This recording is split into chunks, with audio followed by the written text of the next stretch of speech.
现在把这木材啊晒干之后，把它劈成这样子，片一片的，这种它会比较好烧了。然后木皮也可以用来引火用，就是刚开始烧的时候会比较少。Hello， 大家好，今天来介绍这台壁炉，铸铁壁炉。这个是真的是烧柴用的啦，对啊，它就可以让我们室内更加的温暖这样子。它是铸铁的，铸铁材质。它这台算是中大型的壁炉，然后它有一点重量，我记得重量是250公斤左右。它是有做一个排烟管出去，然后让它有烟囱效应这样子。对，然后我们呢这次所做的防火，就是说我们用一个底材，底材呢就是我们的文化石砖，然后还有底材是就是我们水泥板，把它隔出来做一个壁炉的一个隔热的一个效果这样子。对，好，现在教大家如何烧柴。烧柴呢就是很简单，这是我们的壁炉的室内，然后我们这还有一个叫做进气口，进气口可以打开或关闭。在我们烧柴的时候，要把它打开，让气流能进去，这样。对，这边也是一个进气口，这是调整它上面的进气的大小。那我们现在呢，在烧之前就要把这2个进气口都打开，打开之后，然后我们要挑选的木材，这些木材都是我去山上砍的，这是相思树这样的。对，然后因为我砍的时候会把它本来是这么大只的，会把它剖成相状，这样子的话燃烧的效果就会比较好。所以我现在要开始准备做燃烧这样。我这次会变成说，我都留树皮，那树皮的话，它的燃烧的效果就很好。对，啊，我就先开始铺设点在录影。好，我们大致上把它摆成这样子立起来的，就是像萤火堆这样子，然后把我的树皮都放在中间比较多，这样子让它比较容易燃烧。然后有切面的，我们有剖开的就先用，然后燃烧到一定程度，再换这种整支的木头去燃烧这样。好，现在要点火了。点火之前呢，我们先确定一下现在室温，今天是17.5度啊，湿度是97%。好，我现在开始就是燃烧这个木头。我们也没有准备那个喷灯啊什么之类的，对，所以我们用打火机来做。啊，打火机的话就变成说比较不好用啊，可是这有点像那种要挑战性，你就觉得比较好玩这样，对啊。叫一下手机。像这种干柴啊木头，不是比较容易烧起来这样。哇，这个是有沾到水，所以它的不好，沾到水就不好点。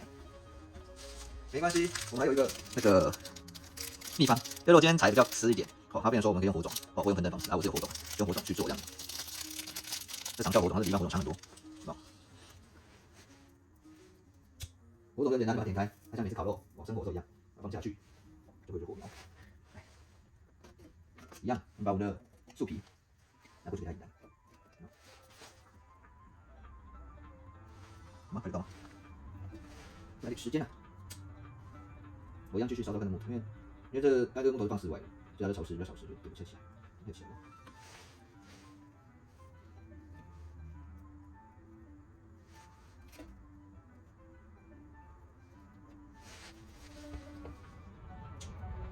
这火种有点太慢，这时候可以加一点这个，就是我们的废纸 A4 废纸，让它去燃烧这样，会烧得比较快一点。然后现在烟都会慢慢烤起来，现在在烧火了，所以我们就暂时把它关小一点嘛。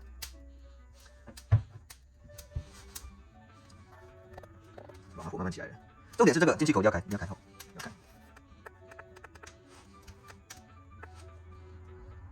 因为这次的这个木头比较湿，所以变成说它比较多那个哔哔叭叭的声音了。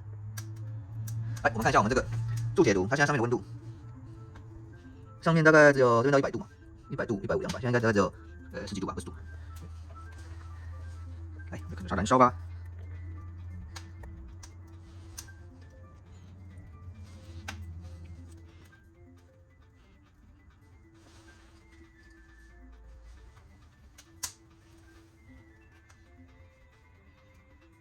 其实要火旺一点，这边可以打开，这边进气口其实把它打开一点，这边打开一点，它也是多点空气跑进去。我们现在木皮都开始燃烧了。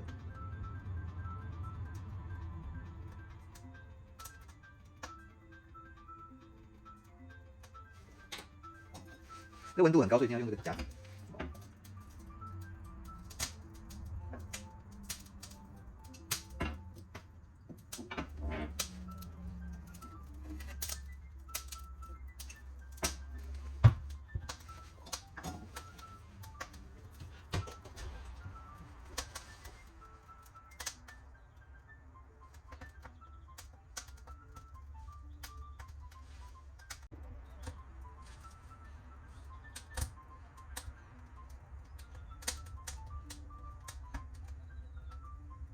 现在火越来越旺了，火越来越旺了。我们可以陆续添柴进去，让它的温度能够达到高温这样。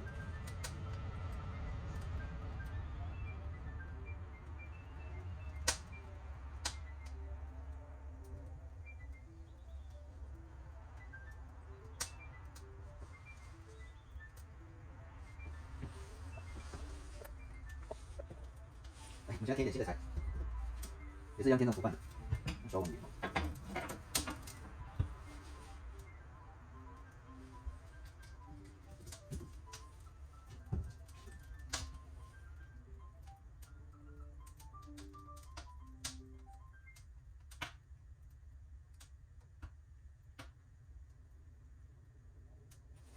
来，我们再添一块。哦，现在的话里面就是超满的。建议这种时候还是不要开门，那烟都会灌进来。所以我们一定要开点窗户。哦，最重要是安全第一啦，所以我们就准备一个灭火器。好，我们先这样，过一阵子，等一下再来看它的温度上升的部分。温度上升的部分。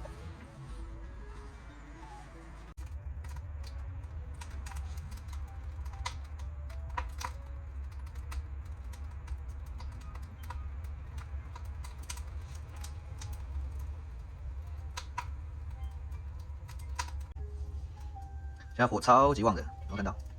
超级旺。然后这个壁炉很神奇的就是它会自带那个，把这玻璃有没有燃烧后就变很干净，所以看得很清楚里面的火光样子，超疗愈的。然后这还有一些小技巧，就是说现在高温燃烧了，啊，你可以变成说去关掉它的，来去关掉它的一些空气进气，来让它变成说没有这么火没有那么旺。现在看这么旺，我把这关起来，是吧？它火就会变温一点，然后再把这个进气口关起来，它要再更温一点，是吧？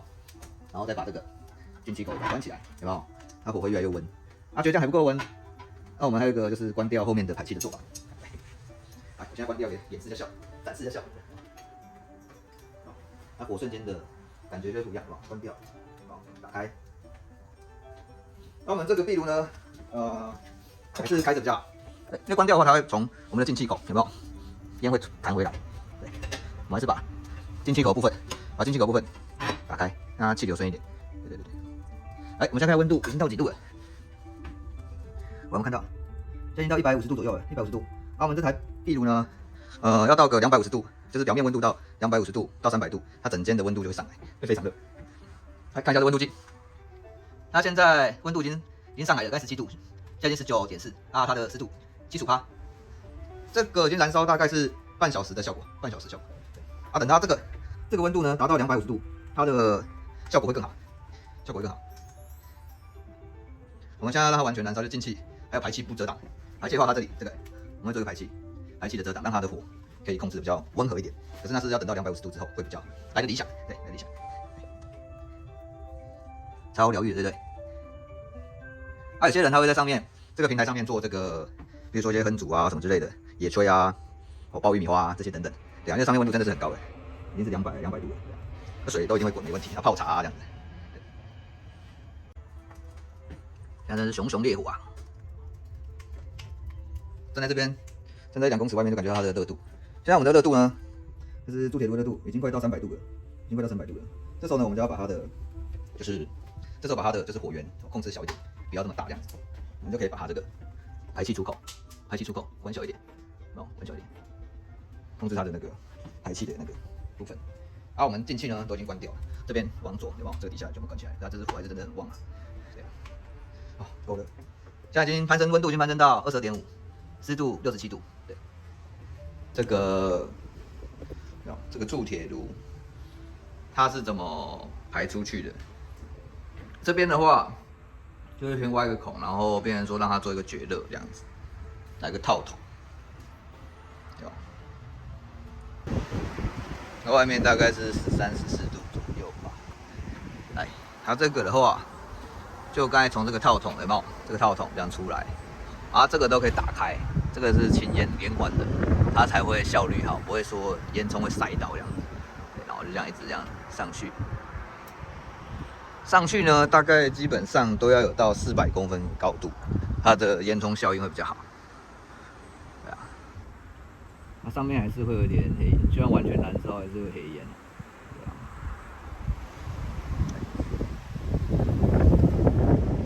里面真的超温暖的，